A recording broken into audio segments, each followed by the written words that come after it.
본 방송은 iblog.com을 통해서 송출되고 있습니다.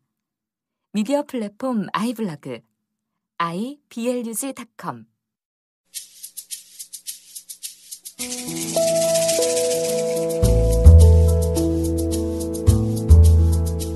안녕하십니까. 내가 목사다. 김종현 목사입니다. 오늘 저희 아내가 제 방송을 매일 듣는데요. 제 아내가 이런 얘기를 하더라고요. 당신은 다 좋은데 참 인트로가 특이해. 그러면서 흉내를 막 내는 거예요. 안녕하십니까. 내가 목사다. 김종현 목사입니다. 뭐 이러면서 우리 애들도 우리 아내가 이제 듣다 보니까 애들에게 자연스럽게 들려지게 되는데 우리 애들도 그거를 안녕하십니까. 내가 목사다. 김종현 목사입니다. 이렇게 흉내를 내는 걸 보면서 제가 참 이렇게 들리는 게 아이들에게 이렇게도 영향을 주는구나 뭐 이런 생각을 하면서 오늘 웃었습니다. 오늘 신촌 일대에서 행사가 하나 있었죠. 퀴어 문화 축제라고 하는 이름으로 동성애자들이 퍼레이드를 벌였습니다.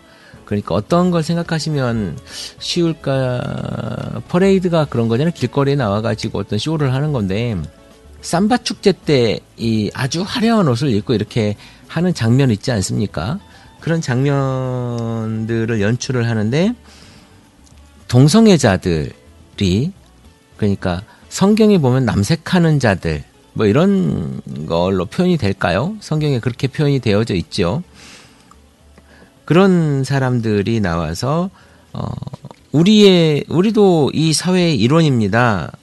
라고 하는 것들에 대한 이야기를 해내는 일입니다.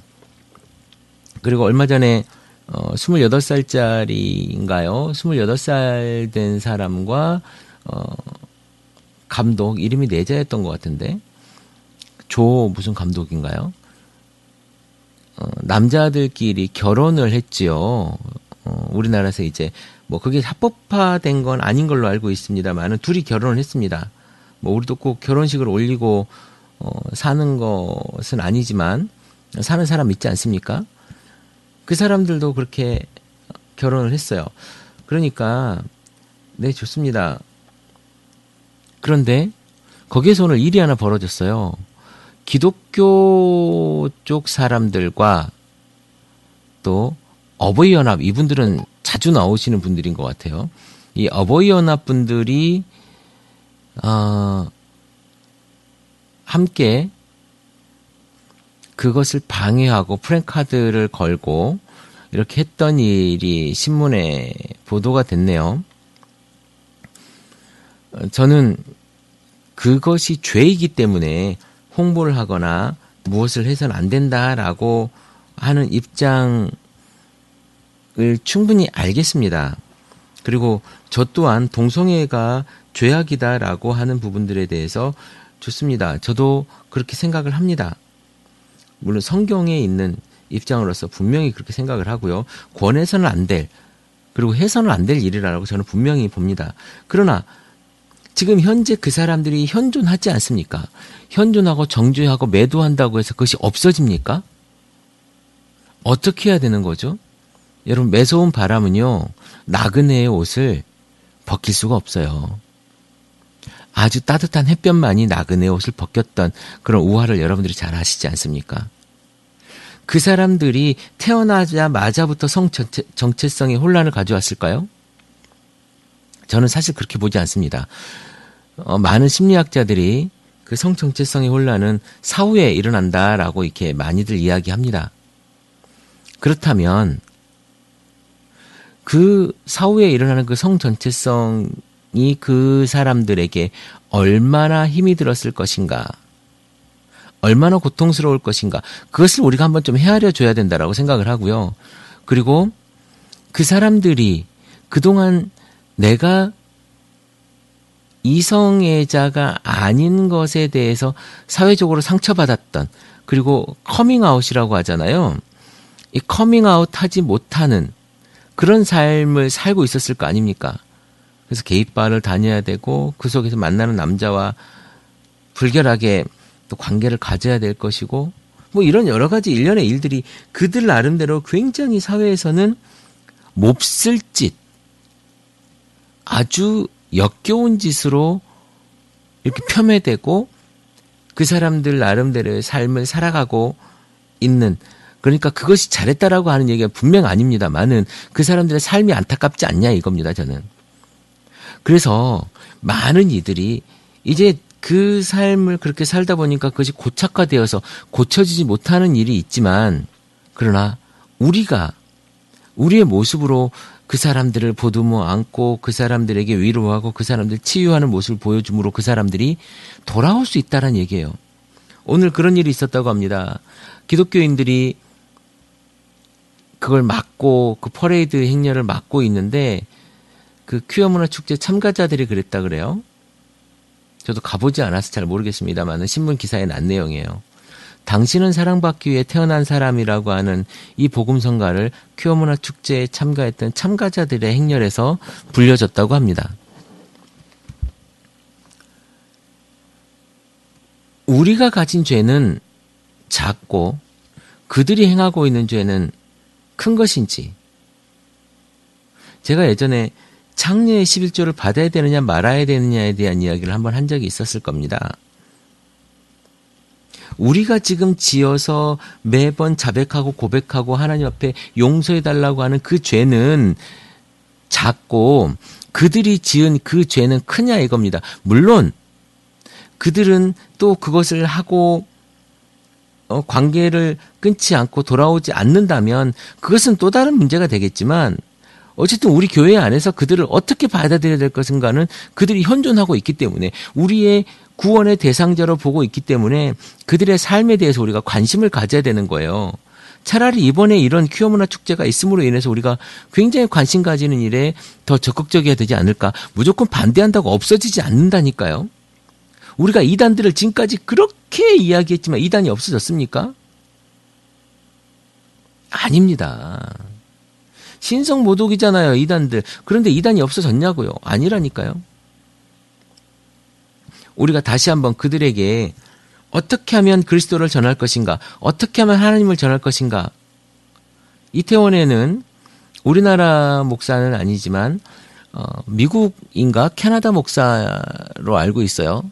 그분이 동성애자인데 그 동성애자 목사가 우리나라에 선교사로 와서 우리나라의 동성애자들에게 복음을 전하는 일을 하고 있는 것을 제가 신문에서 봤습니다. 그런 일들도 물론 동성애자라고 해서 동성애자가 동성애자를 품는 것만이 중요한 것이 아니라 우리 기성교회에도 품어야 된다는 거예요. 우리가 장애인 사역하듯이 그들이 장애인이라는 얘기가 아닙니다. 다른 문화잖아요. 다른 문화에 대한 것들에 대해서 우리가 품어야 되고, 그것들을 더 이상 성경에서 말하는 죄라면 하지 않도록 우리가 독려하고 격려하고 치유해야 되는 거죠. 치유할 일이 있다면 그것이 우리가 해야 될 일이라고 저는 생각을 합니다. 무조건 받아들이자는 것이 아니라 우리가 적절한 그들의 어떤 치유책들이라든가 이런 것들을 가지고 받아들여야 된다는 거죠.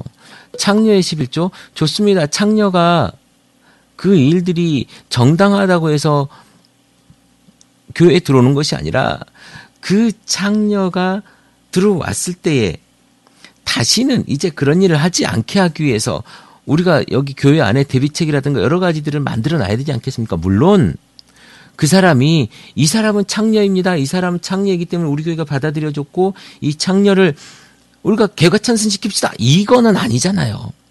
아주 비밀스럽게 그런 일들이 있을 수 있도록 상담하고 격려하고 이런 프로그램들을 교회 안에서 잘 만들어냈을 때 그 교회가 그들이 와서 예수를 믿고 자기의 삶을 다시 돌아보고 다시 한번 우리 속에서 우리의 그 교회 안에서 우리 공동체 안에서 다시 새로운 사람으로 거듭난 삶을 살 수 있지 않겠는가. 물론 이론처럼 들리죠. 그렇게 하면 그래 그렇습니다. 이론은 좋지요 목사님이라고 이야기할 수 있겠지만 여러분 해보십시오. 실천이 중요한 거 아니겠습니까? 안 되더라도 해보는 겁니다.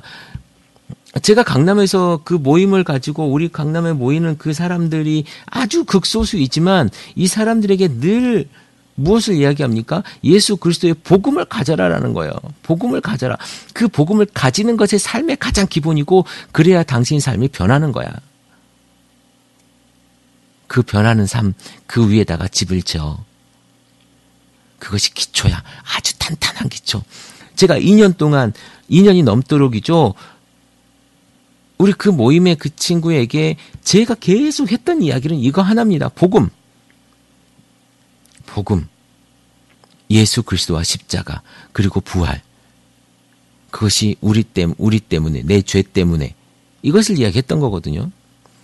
그들이 우리한테 왔을 때 우리가 어떻게 복음을 전할 수 있을 것인가에 대한 도구는 아주 중요한 부분이라고 생각합니다.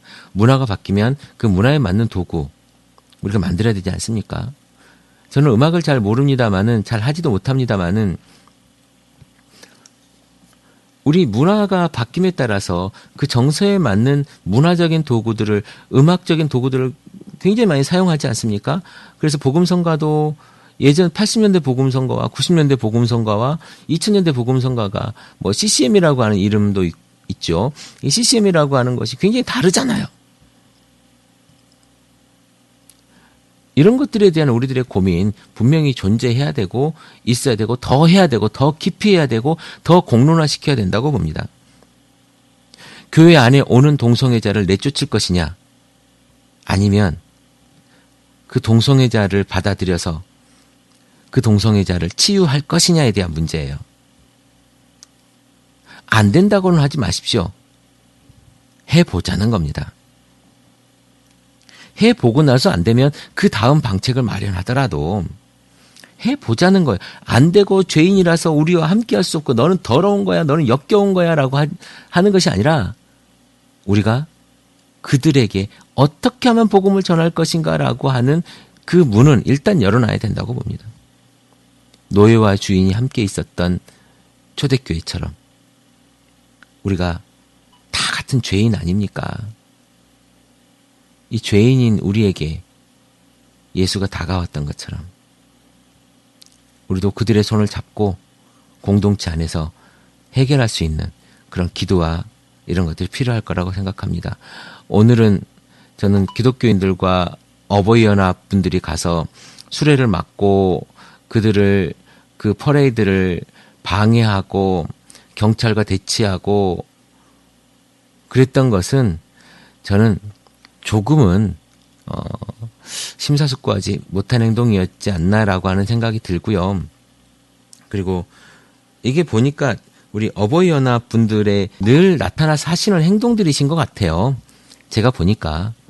그래서 그런 행동들을 조금은 우리가 자제하면서 건강한 모습으로 그들을 비난할 건 비난하고 비판할 건 비판하고 교회 안에서 받아들일 자리를 만들어 놔야 되지 않겠는가라고 하는 생각을 제가 오늘 해보았습니다.